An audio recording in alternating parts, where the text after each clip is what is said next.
You ask Tiger to solve. This deals with linear equations with one unknown. The final result is c equals 11. Let's solve it step by step.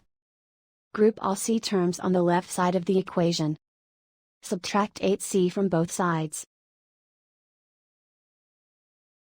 Simplify the arithmetic. Group like terms. Simplify the arithmetic. Isolate the c. Divide both sides by -7. Cancel out the negatives.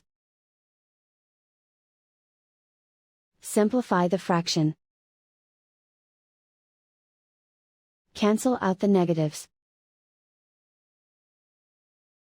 Find the greatest common factor of the numerator and denominator. Factor out and cancel the greatest common factor. And so the final result is c equals 11.